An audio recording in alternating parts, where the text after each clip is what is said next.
जय हिंद दोस्तों, स्वागत है आप सभी का अपने चैनल पर। जैसा कि दोस्तों आज है 8 फरवरी को आपका एसएससीटी का सभी शिफ्टों का एग्जाम समाप्त हो गया है।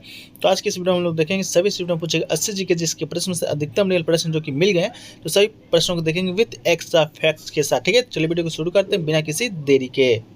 देखिए, जो पहला प्रश्न आपसे पूछा गया था वो पूछा गया था कि मनरेगा के तहत महिलाओं को कितना प्रतिशत का आरक्षण दिया जाता है। ठीक है, तो इसका जो सही उत्तर आपका था वो आपका था 1/3%। ठीक है, 1/3 आपका आंसर बिल्कुल सही था। बात करें मनरेगा का, तो महात्मा गांधी राष्ट्रीय ग्रामीण रोजगार गारंटी योजना महात्मा गांधी नरेगा में निर्देशित और अधिनियमित को लागू करने के साधन के रूप में बनाया गया था ताकि गारंटी लागू हो। ठीक है, राज्य सरकारों को मनरेगा के तहत नियम बनाने और संबंधित राज्य योजनाओं में संशोधित करने की शक्तियां हैं।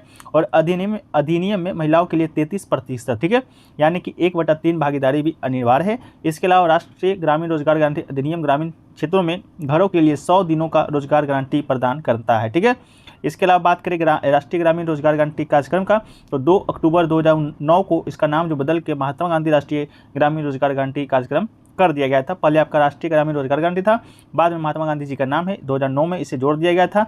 इसके अलावा मनरेगा कार्य महिलाओं को काम की तलाश में प्रवास के खिलाफ भी सुरक्षा प्रदान कर सकता है। ठीक है, ये जो अधिनियम है आपका राष्ट्रीय ग्रामीण रोजगार गारंटी, ये आपका 2005 ईस्वी में आपको आया था। ठीक है, इसके अलावा है मजदूर शक्ति संगठन मनरेगा के पारित होने का एक महत्वपूर्ण संगठन है। भारतीय संसद ने 23 अगस्त 2005 को महात्मा गांधी राष्ट्रीय ग्रामीण रोजगार गारंटी अधिनियम को पारित किया था और 2 फरवरी 2006 से ये लागू हो गया था। ठीक है, ये क्वेश्चन आपका बना था। एक क्वेश्चन देखिए पूछा गया था आपका कि लोकसभा का अध्यक्ष है जिनका चुनाव है जो कि कौन करता है, तो आपके ऑप्शन में लोकसभा का सदस्य भी दिया गया था जो कि बिल्कुल राइट आंसर था। ठीक है, लोकसभा अध्यक्ष का जो निर्वाचन है लोकसभा के सदस्यों के द्वारा किया जाता है।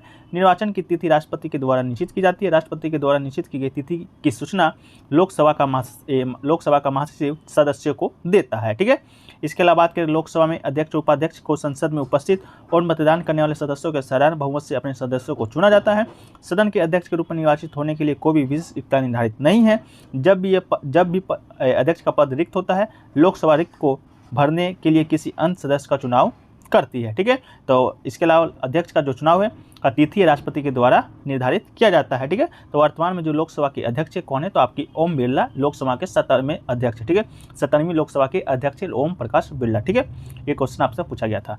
एक क्वेश्चन देखिए पूछा गया था उधम सिंह ने किसकी हत्या की थी। ठीक है, तो उधम सिंह की बात करें तो दोस्तों आपका जनरल माइकल ओ डायर ने पंजाब प्रांत में कानून और व्यवस्था बहाल करने के लिए ब्रिगेडियर जनरल रेजिनाल्ड डायर को नियुक्त किया था। ठीक है, तो आपको मालूम होगा एक घटना हुआ था जालियांवाला बाग हत्याकांड जो कि आपका 13 अप्रैल 1919 को हुआ था। इस पर जनरल रेजिनाल्ड डायर ने गोलियां चलवा दी थी। इस जालियांवाला बाग में बहुत सारे लोग इकट्ठा हुए थे, तो ये जनरल डायर ने आपका गोलियां चलवा दी थी।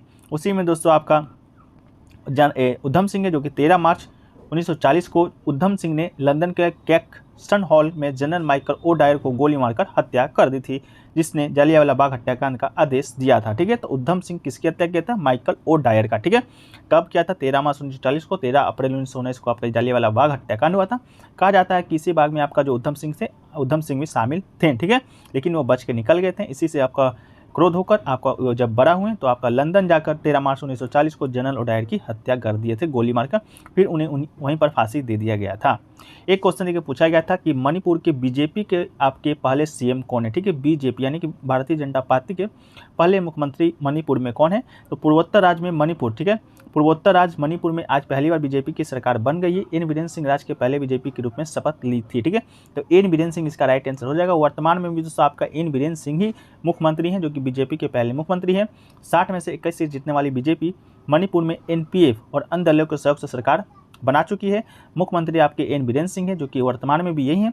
इसके अलावा राज्यपाल की बात करेंगे तो मणिपुर के जो वर्तमान में राज्यपाल हैं 17वें नंबर के, वो आपका कौन है, तो ला गणेशन है। ठीक है, तो ला गणेशन इसका राइट आंसर आपका हो जाएगा। ठीक है, चलिए एक क्वेश्चन देखिए, अगला क्वेश्चन पूछा गया था कि कबड्डी का जो गेम होता है वो आपका कितने मिनट का होता है, ये क्वेश्चन पूछा गया था।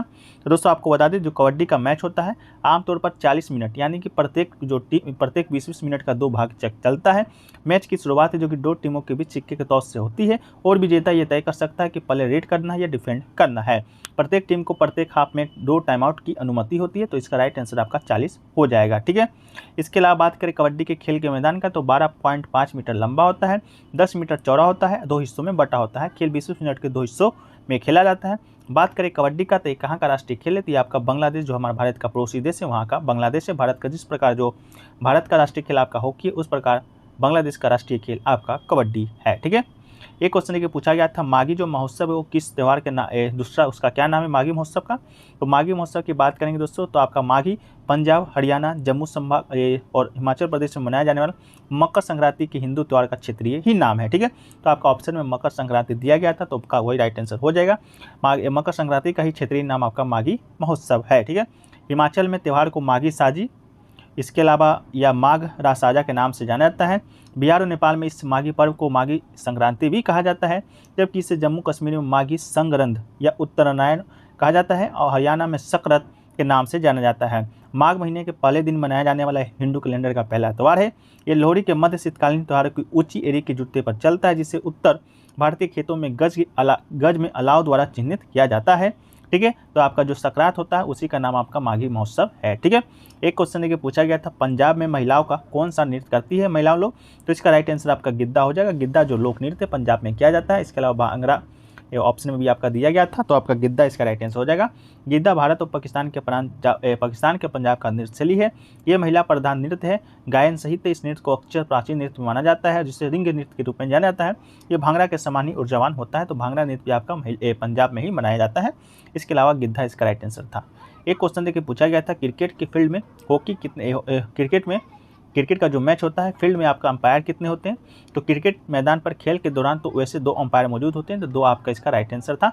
लेकिन तीसरे अंपायर और एक रिजर्व अंपायर को मिलाकर किसी मैच के दौरान कुल 4 अंपायर की भूमिका जो कि निभाते हैं। ठीक है, तो टोटल आपका 4 अंपायर होता है, लेकिन फील्ड में आपका 2 अंपायर ही होता है, तो 2 इसका राइट आंसर आपका हो जाएगा।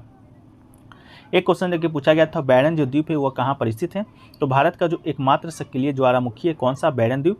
ये द्वीप लगभग 3 किलोमीटर में फैला हुआ है। यहाँ का जो ज्वालामुखी है 28 मई 2005 को फटा था, तब से ये से लावा निकल रहा है। ये आपका पहला सक्रिय ज्वालामुखी है, भारत का एकमात्र है। इसके अलावा इसका जो स्थान है आपका कहाँ पर स्थित है, अंडमान निकोबार द्वीप समूह भारत में ये आपका स्थित है। ठीक है, चलिए एक क्वेश्चन है कि पूछा गया था जन समर्थ पोर्टल के बारे में कि किसने जो है कि लॉन्च किया था। ठीक है, तो जन समर्थ पोर्टल की बात करेंगे तो प्रधानमंत्री नरेंद्र मोदी ने क्रेडिट लिक्विड सरकारी योजनाओं के लिए जन समर्थ पोर्टल लॉन्च किया है, तो आपका प्रधानमंत्री नरेंद्र मोदी हो जाएंगे। इससे सरकारी स्कीम के तहत बैंकों से लोन लेना आसान हो जाएगा। इस पोर्टल 13 सरकारी स्कीम के तहत लोन लेने के लिए ऑनलाइन आवेदन किए जा सकेंगे। एक क्वेश्चन के पूछा गया था, सरदार स्वर्ण सिंह समिति किस प्रधानमंत्री के काल में बना था, तो सरदार स्वर्ण सिंह समिति की बात करेंगे तो इंदिरा गांधी के द्वारा आपातकाल के समय बनाया गया था, तो उस समय प्रधानमंत्री आपका इंदिरा गांधी थी। इस समिति का उद्देश्य पिछले अनुभवों के प्रकाश में संविधान में संशोधन की सिफारिश करने के सवाल का अध्ययन करना था। मौलिक कर्तव्य भारतीय संविधान के अनुच्छेद 51 क में है। ये सरदार स्वर्ण सिंह समिति की सिफारिश के बाद ही जोड़ा गया था।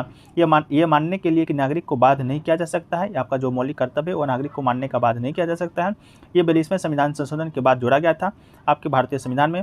42वां संविधान संशोधन कब हुआ था, 1976 में। उस समय आपका मौलिक कर्तव्य 10 मौलिक कर्तव्य आपको भारतीय संविधान में जोड़ा गया था, जो कि वर्तमान में आपका 11 मौलिक कर्तव्य, तो 1 मौलिक कर्तव्य आपका बाद में जोड़ा गया था, जो कि 2002 ईस्वी में 6वां संविधान संशोधन के माध्यम से जोड़ा गया था।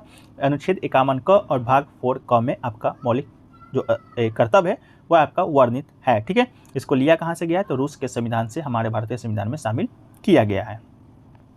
एक पूछा गया था, लेंथेनाइड सीरीज में कितने तत्व होते हैं, ये क्वेश्चन आपसे पूछा गया था। तो लेंथेनाइड तत्व में दोस्तों आपका lanthanum, cerium, neodymium, promethium, samarium, europium, gadolinium, terbium, dysprosium, holmium, erbium, thulium, ytterbium और लुथियम, इन तत्वों को मिलाकर कुल आपका 15 तत्वों को लेंथेनाइड सीरीज में रखा गया है, तो इसका राइट आंसर आपका 15 राइट आंसर आपका हो जाएगा। ठीक है,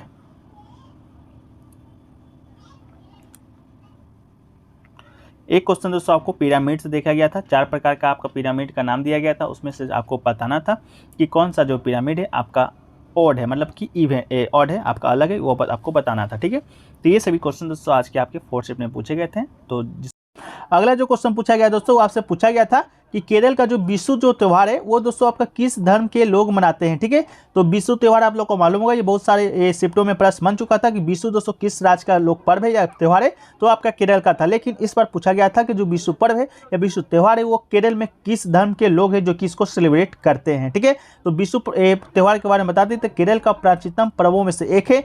मेष संक्रांति के दिन केरल में नए साल का आरंभ होता है। विशु पर्व भगवान विष्णु और उनके अवतार श्री कृष्ण को समर्पित है। 14 अप्रैल को सूर्य के मेष में राशि से प्रवेश करते ही नववर्ष का आरंभ माना जाता है और केरल में विशु त्यौहार जो कि मनाया जाता है। तो आप लोग को भगवान विष्णु और भगवान जो श्री कृष्ण किस धर्म से संबंधित, तो आपका हिंदू धर्म से संबंधित है। तो आपके जो विशु जो त्यौहार है आपका हिंदू धर्म से ही संबंधित हो जाएगा, तो आपका राइट आंसर हो जाएगा हिंदू। ठीक है, तो केरल में विशु त्यौहार किस धर्म के लोग मनाते हैं, तो हिंदू धर्म के लोग मनाते हैं। किस किस भगवान को समर्पित है, तो विष्णु और श्री कृष्ण भगवान को समर्पित है। और ये आपका केरल का कौन सा त्यौहार है, तो आपका ये नववर्ष का त्यौहार है। ठीक है, एक क्वेश्चन देखिए पूछा गया था जो गरीबी उन्मूलन है वो आपका किस पंचवर्षीय योजना के अंतर्गत आपको आया था।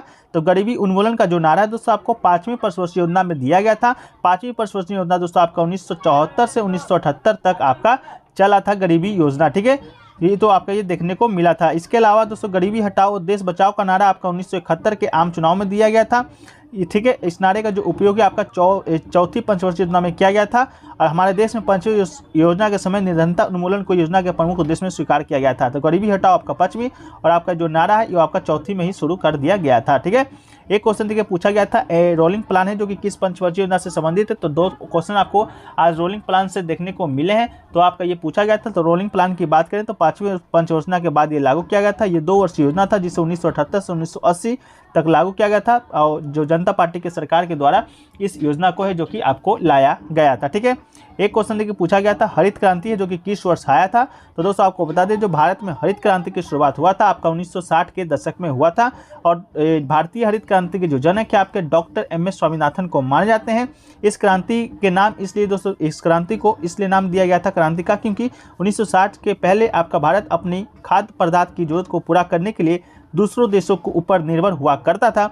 लेकिन इस क्रांति के बाद भारत इतना सक्षम हो पाया था कि वो अपने देश के नागरिकों का पेट आसानी से भर पाया था। ठीक है, ये इसके अलावा हरित क्रांति का जो मुख्य रूप से आपका पंजाब, हरियाणा, उत्तर प्रदेश राज्यों में ज़्यादा देखने को मिला था और ऐसे क्षेत्रों में अपनी ज़्यादा पैदावार हुई थी। सरकार को कई सरकारी स्कूलों को बंद कर उसमें इन अनाजों को रखना पड़ा था हरित क्रांति के समय। ठीक है, एक क्वेश्चन देखिए पूछा गया था कि मिल्खा जो सिंह है वो किस गेम में मेडल जीते थे। तो मिल्खा सिंह के बारे में आपको बता दें दोस्तों कि एशियन गेम्स में गोल्ड मेडल जीतने वाले मिल्खा सिंह कॉमनवेल्थ में ट्रैक एवं फील्ड में गोल्ड मेडल जीतने वाले पहले भारतीय बने थे। ठीक है, तो एशियन गेम्स और कॉमनवेल्थ गेम्स ठीक है दोनों में दोस्तों मिल्खा सिंह है जो कि गोल्ड मेडल जीते हैं। ठीक है, तो ऑप्शन के अनुसार अपना देख लीजिएगा कॉमनवेल्थ और एशियन गेम में से आपका कोई एक ही आपके ऑप्शन में देखने को मिलेगा। ठीक है, इससे पहले तो बता दें कि जो मिल्खा सिंह है आपका ओलंपिक में कोई मेडल अभी तक नहीं जीत पाए थे, फिर भी इनका जो नाम है बहुत ज़्यादा बन चुका था। ठीक है, 1960 के रोम ओलंपिक में भारतीयों की टीम भी गोल्ड मेडल जीतने से चूक गया था, साथ ही मिल्खा सिंह भी अपनी मेडल को हासिल करने से चूक गए हैं। तो मिल्खा सिंह ने ओलंपिक में कोई भी मेडल आपका नहीं जीत पाए थे। ठीक है, एक क्वेश्चन देखिए पूछा गया था आपका कि सेकंड सीडीएस कौन है। तो वर्तमान में आपको बता दें कि भारतीय सेना के जो रिटायर्ड आपके लेफ्टिनेंट जनरल आपके अनिल चौहान जी हैं वो आपके देश का दूसरा चीफ ऑफ डिफेंस स्टाफ नियुक्त किए गए थे। ठीक है, तो आपके सेकंड सीडीएस कौन है, तो आपका अनिल सिंह चौहान हो जाएंगे। इसके अलावा फर्स्ट सीडीएस की बात की जाएगी तो जनरल बिपिन रावत जी थे जिनका दोस्तों आपका हेलीकॉप्टर क्रैश में निधन हो गया था। आपको मालूम होगा आपका तमिलनाडु के कुन्नूर इलाके में इनका कहीं जा रहे थे तो उनका हेलीकॉप्टर क्रैश हो गया था, उनका मृत्यु हो गया था। उसके बाद से सीडीएस का पद खाली था, फिर आपका सीडीएस का जो पद है आपका अनिल चौहान जी को दिया गया था। तो इसका राइट आंसर आपके हो जाएंगे।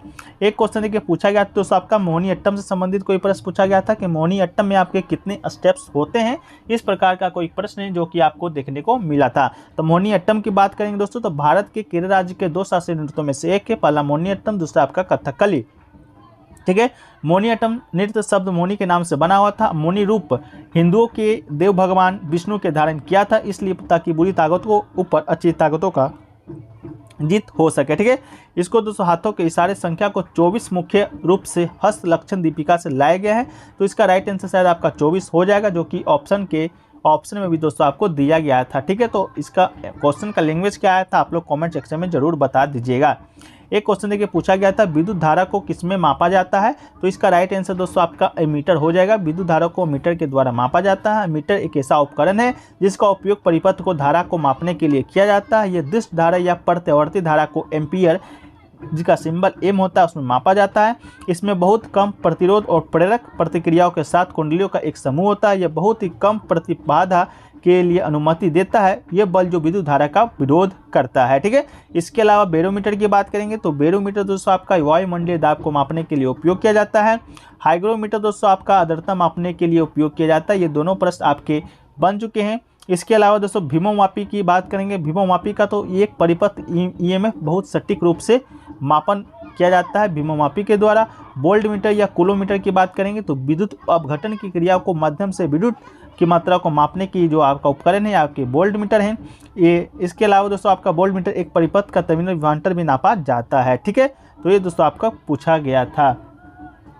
एक क्वेश्चन देखिए पूछा गया था कि भाषाएं जो है भारतीय संविधान के कौन से अनुसूची में है। ठीक है, तो भारतीय संविधान में जो आपके भाषाएं हैं दोस्तों आपका 8वीं अनुसूची में वर्णित है।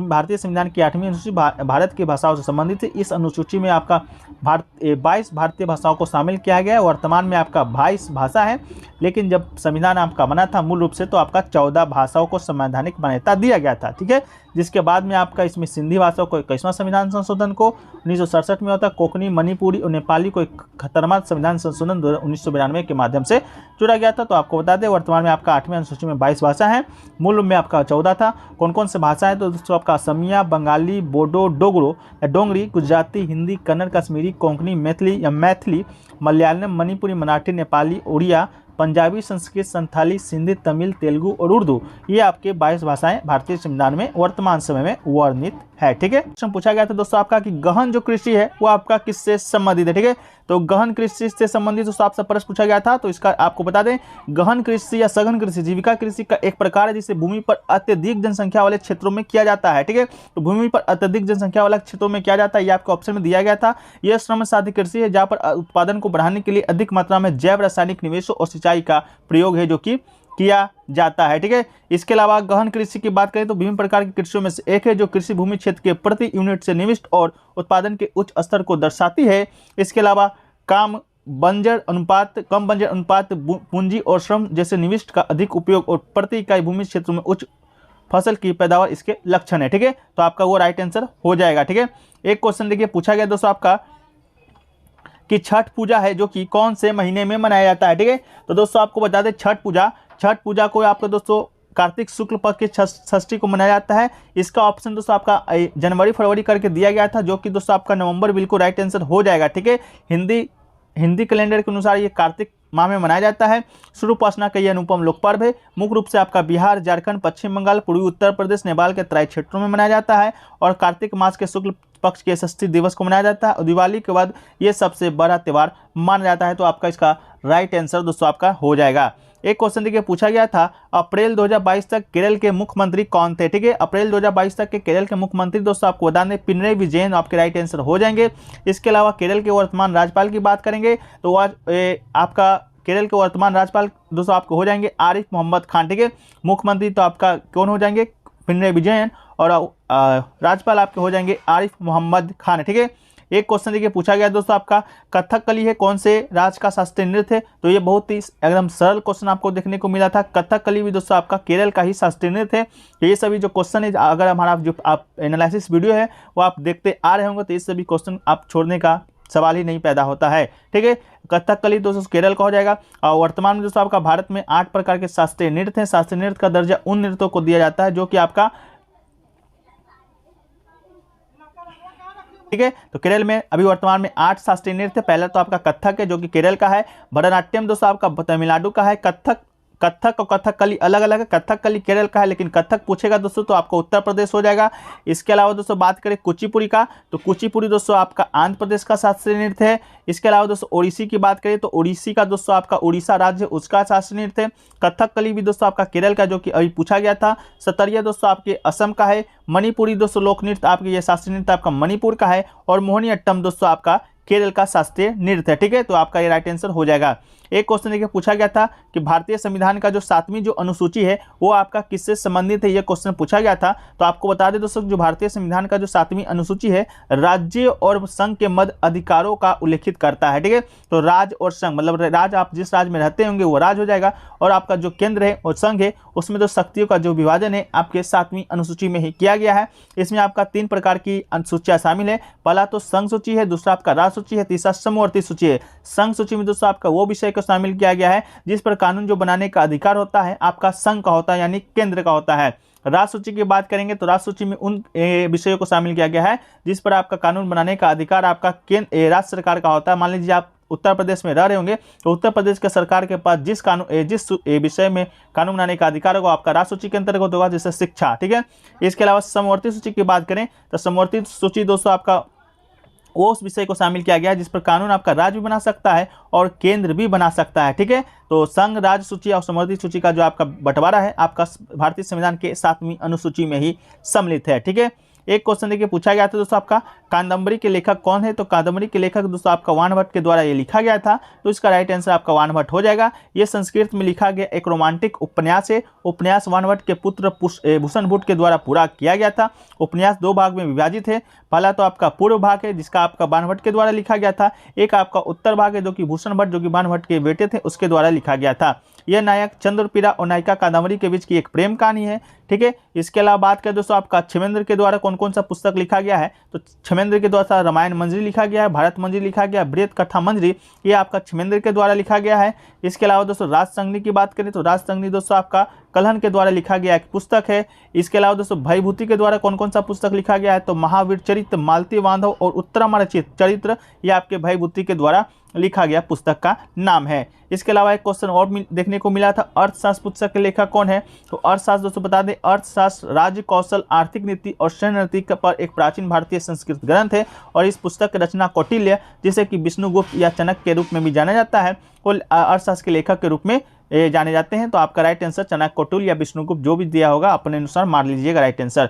एक क्वेश्चन देखिए पूछा गया था 2019 के दक्षिण एशियाई खेल में कौन कौन सा देश शामिल था, ये पूछा गया था आपसे कौन कौन सा देश शामिल नहीं था, ये क्वेश्चन पूछा गया था। तो दोस्तों आपको बता दें दक्षिण एशियाई खेल है जो कि शासीय निकाय दक्षिण एशियाई खेल परिषद है जिसका स्थापना आपका 1983 ईस्वी में हुआ था। वर्तमान में सैक के 8 सदस्य अफगानिस्तान, नेपाल, पाकिस्तान, बांग्लादेश, भारत, भूटान, मालदीव और श्रीलंका। ठीक है, ऑप्शन में आपका ताइवान एक था जो कि इसका राइट आंसर हो जाएगा। ताइवान दोस्तों आपका दक्षिण एशियाई खेल का आपका सदस्य नहीं है। इसके अलावा 2019 के दक्षिण एशियाई खेल की बात करेंगे तो आधिकारिक तौर पर ये दोस्तों आपका 13वां नंबर का दक्षिण एशियाई खेल था। ये एक प्रमुख बहु खेल आयोजन जिसका आपका आयोजन है 1 दिसंबर 2019 से 10 दिसंबर 2019 के बीच काठमांडू, पोखरा और जनकपुर यानी कि ओवरऑल आपका देश पूछे तो नेपाल में आयोजित किया गया था। उद्घाटन और समापन समारोह दशरथ रंगशाला स्टेडियम में आयोजित है जो कि किया गया था। ठीक है, इसके अलावा दक्षिण एशियाई खेल दक्षिण एशिया के एथलीटों के बीच आयोजित एक वार्षिक बहु खेल आयोजन है। पहला संस्करण आपका 1984 काठमांडू नेपाल में आयोजित जो है किया गया था। ठीक है, एक क्वेश्चन देखिए पूछा गया था आपका विश्व में हरित क्रांति के जनक कौन माने जाते हैं, तो ये भी क्वेश्चन दोस्तों बहुत ही इजी प्रश्न है। विश्व में हरित क्रांति के जनक की बात करेंगे तो नॉर्मन ब्लॉक के द्वारा ये इसका राइट आंसर आपका हो जाना है। नॉर्मन ब्लॉक के द्वारा विश्व में हरित क्रांति को दोस्तों आपका शुरू है जो कि किया गया था। ठीक है, तो नॉर्मन ब्लॉक हरित क्रांति के प्रवर्तक के रूप में जाने जाते हैं, लेकिन भारत में हरित क्रांति लाने का जो श्रेय है श्री सुब्रमण्यम ठीक है को कहा जाता है। श्री सुब्रमण्यम दोस्तों आपके उस समय जब हरित क्रांति शुरू हुआ था तो उस समय भारत में कृषि मंत्री थे, ये भी क्वेश्चन आपसे पूछा जा चुका है। लेकिन भारत में हरित क्रांति के जो जनक है एम.एस. स्वामीनाथन को दिया जाता है जो कि वनस्पति वैज्ञानिक थे जिन्हें हरित क्रांति लाने का सी सुब्रमण्यम के साथ काम किया था। ठीक है, तो सी सुब्रमण्यम में आपका भारत के कृषि मंत्री से जब 1960 के दशक में आपका भारत में हरित क्रांति का चरण की शुरू हुआ था, प्रथम चरण, और स्वामीनाथन आपके हरित क्रांति के जनक भारत में और विश्व में आपका नॉर्मन ब्लॉक थे। ठीक है, चलिए अगला जो क्वेश्चन देखिए पूछा गया था दोस्तों आपका वो बताते थे कि समुद्र में तूफान आने के बाद के मौसम क्या कहलाता है, इस तरह का कोई प्रश्न पूछा गया था। तो मैदानी इलाकों में जो आने वाले तूफान को आंधी कहा जाता है, लेकिन समुद्र से उठने वाला तूफान को चक्रवात कहा जाता है। इसका सही जो रेगिस्तान से शुष्क क्षेत्रों से उठने वाली हवा को रेतीला तूफान के नाम जाना जाता है, और मैदानी इलाके के तापमान बढ़ने के कारण हवा का जो दबाव होता है वो आपका कम हो जाता है। तो आप ऑप्शन के अनुसार इसको सही कर लीजिएगा, आपको क्या देखने को मिला था। एक क्वेश्चन देखिए पूछा गया था, किस फाइबर को या रेशे को गोल्डन फाइबर के रूप में जाना जाता है या कहा जाता है? तो इसका राइट आंसर आपका जूट हो जाएगा। जूट को गोल्डन फाइबर के रूप में जाना जाता है। ठीक है, तो राइट आंसर आपका जूट बिल्कुल राइट आंसर हो जाएगा। बात करें जूट की, तो जूट अपने चमकदार भूरे रंग के कारण गोल्डन फाइबर के रूप में है जो कि जाना जाता है। ठीक है, एक क्वेश्चन देखिए पूछा गया था, समुद्र का कौन सा पर्वतीय शब्द आपका नहीं है? ऑप्शन में आपका रवि दिया गया था जो कि बिल्कुल आपका राइट आंसर था। ठीक है, एक क्वेश्चन देखिए पूछा गया था, ग्रामी देवी का संबंध जो कि कौन से नृत्य शैली से है? तो ये क्वेश्चन आपसे पूछा गया था। तो ग्रामी देवी का जो संबंध है दोस्तों आपका मणिपुरी से है। ठीक है, तो इसका मणिपुरी नृत्य शैली आपका बिल्कुल राइट आंसर हो जाएगा जो कि मणिपुर का शास्त्रीय नृत्य है। ठीक है, चलिए एक क्वेश्चन देखिए पूछा गया था आपका कि सहायक संधि जो कि किस गवर्नर जनरल के काल में हुआ था? तो सहायक संधि मूल रूप से ब्रिटिश ईस्ट इंडिया कंपनी और भारतीय रियासतों के बीच एक संधि था जिसका जो आधार पर भारतीय राज्यों ने अंग्रेजों के हाथ अपनी संपूर्णता को खो दिया था। ये एक बड़ी प्रक्रिया थी जिसके कारण भारत में ब्रिटिश साम्राज्य का निर्माण हुआ था, जिसे 1798 से 1805 तक भारत के जो गवर्नर जनरल थे लॉर्ड वेलेस्ली के द्वारा शुरू किया गया था। तो इसका राइट आंसर आपका लॉर्ड वेलेस्ली हो जाएगा।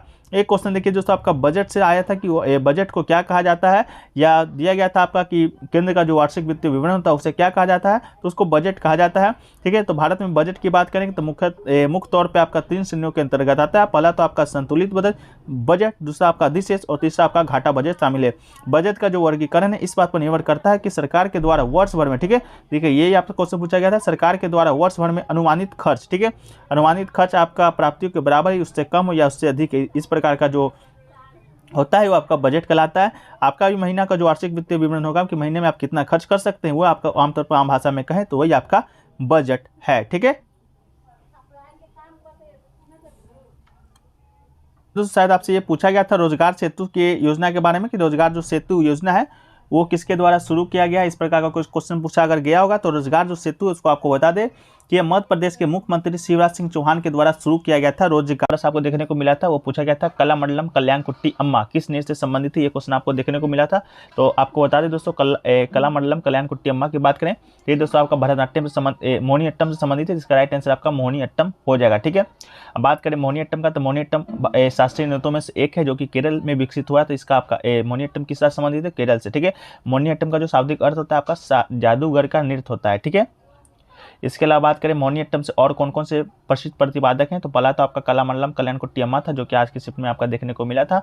इसके अलावा टी चिन ममू अम्मा है, इसके अलावा कलामंडला सुगंधी है, इसके अलावा गोपिका वर्मा जो कि कल के शिफ्टों में पूछा गया था गोपिका वर्मा जी के बारे में। ठीक है, इसके बाद बात करें सतरिया नृत्य का। सतरिया नृत्य भी आपका एक शास्त्रीय नृत्य में जो कि असम से संबंधित है।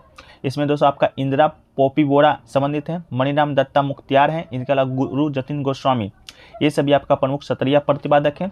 इसके अलावा प्रमुख कथक के देखें, कथक उत्तर भारत का आपका शास्त्रीय नृत्य है।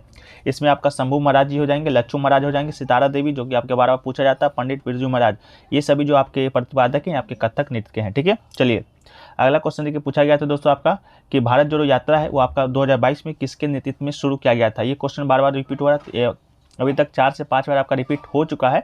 तो भारत जोड़ो यात्रा की बात करेंगे तो इससे भारतीय राष्ट्रीय कांग्रेस के पूर्व अध्यक्ष, ठीक है, पूर्व अध्यक्ष एवं सांसद राहुल गांधी जी के द्वारा शुरू किया गया था। राहुल गांधी आपके ऑप्शन में था। ठीक है, इसके अलावा तमिलनाडु के जो मुख्यमंत्री वर्तमान में मुथुवेल करुणानिधि स्टालिन के द्वारा 7 सितंबर 2022 को कन्याकुमारी में लॉन्च किया गया था। इस यात्रा में आपका कन्याकुमारी से कश्मीर तक की यात्रा को पूरा करना था जो कि अब खत्म भी हो चुका है। ठीक है, तो इसे आपका राहुल गांधी जी के द्वारा शुरू किया गया था जो कि भारतीय राष्ट्रीय कांग्रेस के पूर्व अध्यक्ष थे। ठीक है, तो ये आपका शुरू कब किया गया था? 2022 में 7 सितंबर को लॉन्च किया गया था।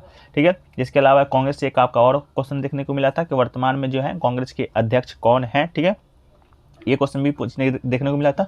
तो आपको बता दें कि 2022 में आपका कांग्रेस का चुनाव हुआ था जो कि 17 अक्टूबर 2022 को हुआ था।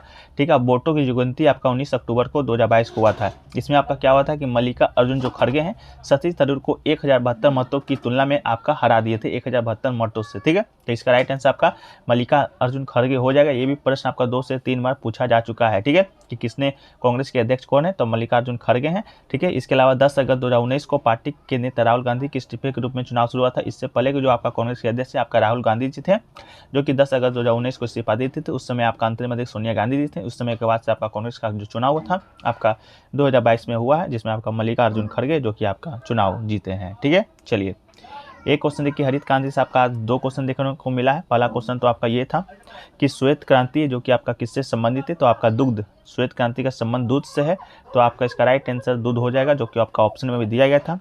ठीक है, इसके अलावा बात करें ऑपरेशन फ्लड के पिता डॉक्टर वर्गीस कुरियन थे। ऑपरेशन फ्लड दुनिया का सबसे एकीकृत डेयरी विकास कार्यक्रम था। ठीक है, इसके अलावा दूध उत्पादन के क्षेत्र में तेजी से वृद्धि को श्वेत क्रांति को कहा जाता है। श्वेत क्रांति की गति बढ़ाने के लिए ऑपरेशन फ्लड नामक भी शुरू किया गया था। ठीक है, तो मेरे ख्याल से आपका शायद ऑप्शन में दूध या ऑपरेशन फ्लड था। आप लोग कमेंट सेक्शन में बताइएगा क्या था। ठीक है, चलिए अगला है आपका कि ये जो आपका ये 1970 में राष्ट्रीय डेयरी विकास बोर्ड के द्वारा शुरू किया गया था। हरित क्रांति की बात करें तो ये आपका फसलों से संबंधित था। ठीक है, इसके अलावा बात करें नीली क्रांति का, तो नीली क्रांति आपका मछली से संबंधित है, मछली उत्पादन से। इसके अलावा भूरी क्रांति आपका चमड़ा उत्पादन से संबंधित है। ठीक है, तो ये आपका क्वेश्चन देखने को मिला था श्वेत क्रांति वाला। एक क्वेश्चन देखिए पूछा गया था कि राक्षस को डैश ने वरदान दिया था। हालांकि ये क्वेश्चन आपका शायद हिंदी में देखने को मिला था।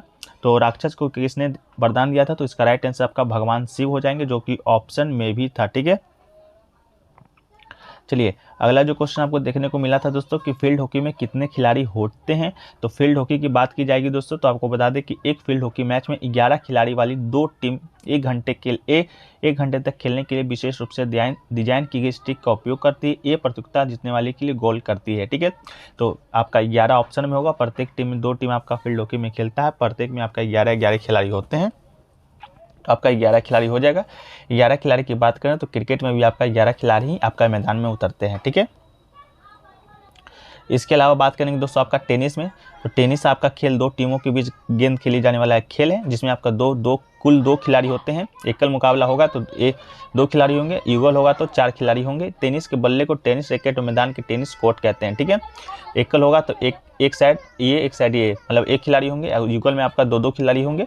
इसके अलावा कबड्डी की बात करेंगे तो कबड्डी का खेल में आपका प्रत्येक पक्ष में क्रमशः 7-7 खिलाड़ी होते हैं। 7-7 खिलाड़ी का 2 टीम आपका खेलता है, जिसमें कुछ रेडर, इसके अलावा कुछ डिफेंडर होते हैं। इसके अलावा बैडमिंटन रैकेट की बात की जाएगी तो बैडमिंटन रैकेट आपका 1 खिलाड़ी द्वारा खेला जाने वाला खेल है। एकल में 1, जब युगल होता है तो 2 खिलाड़ी आपका खेलते हैं। ठीक है, ये आयताकार कोर्ट में आमने सामने खेला जाता है।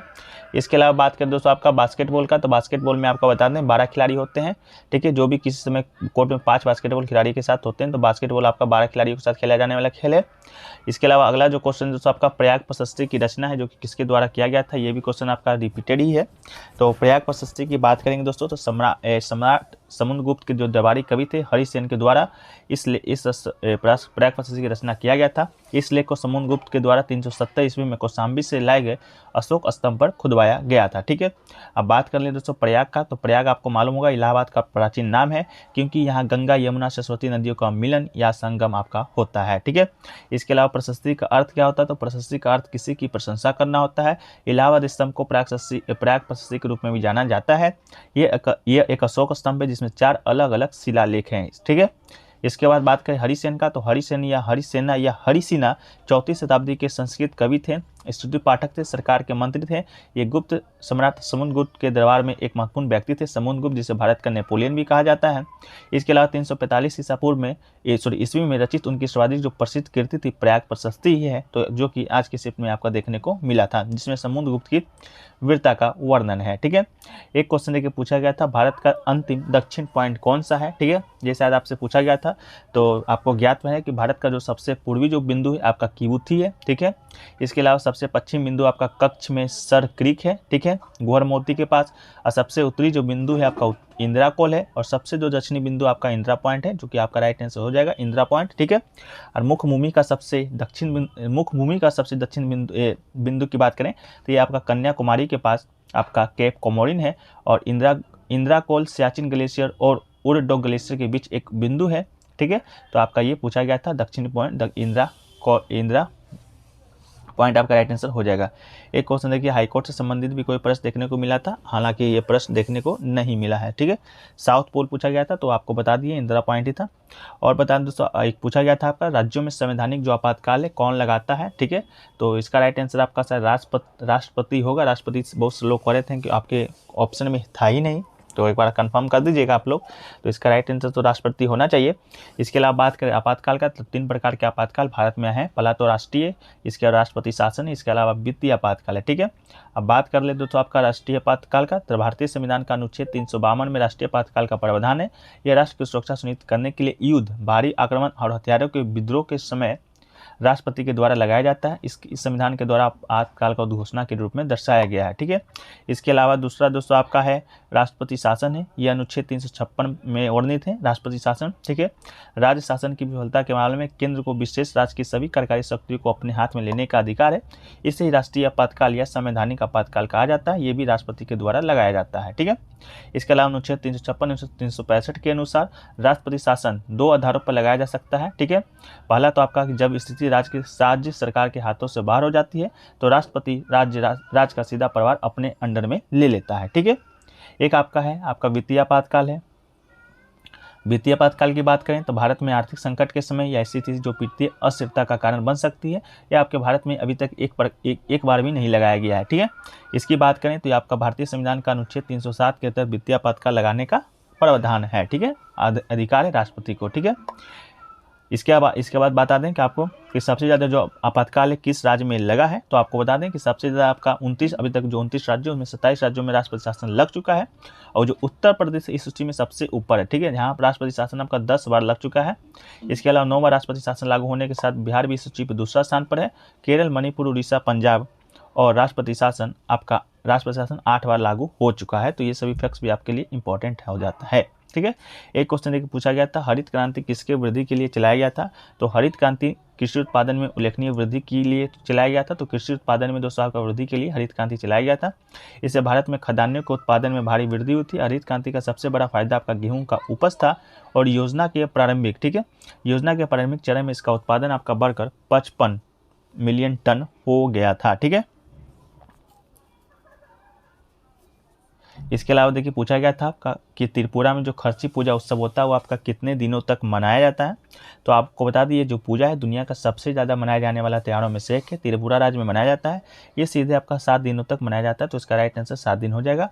इसे एक शाही घटना भी माना जाता है। हर साल ये जुलाई माह में अमावस्या के 8वें दिन, ठीक है, 8वें दिन मनाया जाता है, ठीक है। चलिए इसके अलावा देखिए मणिपुर की बात करेंगे दोस्तों, तो मणिपुर में आपका गंग नगाई, याओसांग, लुई नगाई और हिकरू हिटोगम्बा और आपका चुम्फा जो त्योहार है आपका मणिपुर में मनाया जाता है, ठीक है। चलिए एक क्वेश्चन देखिए दोस्तों, आपको पूछा गया था, आपका मिलान करने के लिए दिया गया था कि जिला जो सड़कें होती हैं या राज्य सड़कें होती हैं, राजमार्ग होती है, किनके द्वारा बनाया गया था, जिसमें से 2 ऑप्शन मिले हैं। पहला तो आपका ये है कि जिला सड़क है। जिला सड़क किसके अंतर्गत मनाया जाता है? तो जिला सड़क की बात करेंगे तो जिला परिषद के पास जिला सड़क बनाने का अधिकार और उत्तरदायित्व होता है, तो इसका जिला परिषद हो जाएगा। इसके अलावा सीमा सड़क की बात करेंगे दोस्तों, सीमा सड़क किसके द्वारा बनाया जाता है? सीमा सड़क संगठन आपका BRO की स्थापना 7 मई 1960 को हुआ था। ये संगठन भारत सरकार के रक्षा मंत्रालय के अंतर्गत आता है, तो रक्षा मंत्रालय के अंतर्गत बनाया जाता है। सीमा सड़क संगठन भारत के सीमा क्षेत्रों में सड़कों के निर्माण व रखरखाव का कार्य करती है, ठीक है। तो ये 2 ऑप्शन है जो कि मुझे प्राप्त हुए थे। एक आपका शायद राजमार्ग था, तो राजमार्ग किसके द्वारा बनाया जाता है ये भी दोस्तों आपका शायद पूछा गया था। राजमार्ग राजधानियों, बंदरगाह और राष्ट्रीय महत्व के शहरों कस्बों को जोड़ता है, ठीक है। इन राजमार्गों का जो देखभाल है ये जो कि बनाया जाता है आपका केंद्रीय सार्वजनिक निर्माण विभाग के द्वारा बनाया जाता है, ठीक है। तो ये 3 ऑप्शन अभी तक मुझे मिले थे जो कि हमने आपको बताने का है, जो कि प्रयास किया है, ठीक है। तो ये 2 ऑप्शन आपको मिले थे। एक क्वेश्चन देखिए पूछा गया था दोस्तों, आपको बता दें कि फुटबॉल में कितने दूरी टाइप से फेंकता है, ठीक है। तो फुटबॉल से संबंधित भी कोई प्रश्न आपको देखने को मिला था फुटबॉल से। तो जो लोग भी एग्जाम देकर आ रहे हैं आप लोग कमेंट सेक्शन में जरूर बताइएगा। एक देखिए आपका पूछा गया था GDP से कोई प्रश्न पूछा गया था, ठीक है। तो GDP से तो स्टूडेंट बता नहीं पाए आपके ऑप्शन क्या आया था। इसके बाद अनुच्छेद की बात करेंगे तो अनुच्छेद से दोस्तों आज के शिफ्ट में आपका जो प्रश्न है देखने को नहीं मिला था, ना ही पंचवर्षीय योजना से ही देखने को मिला है, ठीक है। तो ये सभी प्रश्न दोस्तों आपके आज के फर्स्ट शिफ्ट में पूछे गए हैं जो कि 100% रियल और ऑथेंटिक प्रश्न है। इसके अलावा अभी तक के शिफ्टों में पूछे गए 56 अभी तक लगभग 56 से 60 शिफ्टों का एग्जाम हो गया है। उसमें पूछे गए 1000 प्लस प्रश्नों का उत्तर फिर एक्स्ट्रा फैक्ट्स लेना चाहते हैं तो आप हमें व्हाट्सएप मैसेज कीजिएगा, यहाँ से आपको सारा जानकारी जो कि दे दीजिएगा। अगर जिनका कल एग्जाम है वो इस पर डायरेक्ट भी मैसेज कर सकते हैं, ठीक है। चलिए मिलते हैं नेक्स्ट के वीडियो में। वीडियो कैसा लगा कमेंट सेक्शन में बताइएगा। अच्छा लगा वीडियो को लाइक कीजिएगा और दोस्तों में अधिक से अधिक शेयर कीजिएगा। चैनल पर नए होंगे चैनल को सब्सक्राइब कर दीजिएगा और नोटिफिकेशन बेल को ऑल पे क्लिक कर लीजिएगा।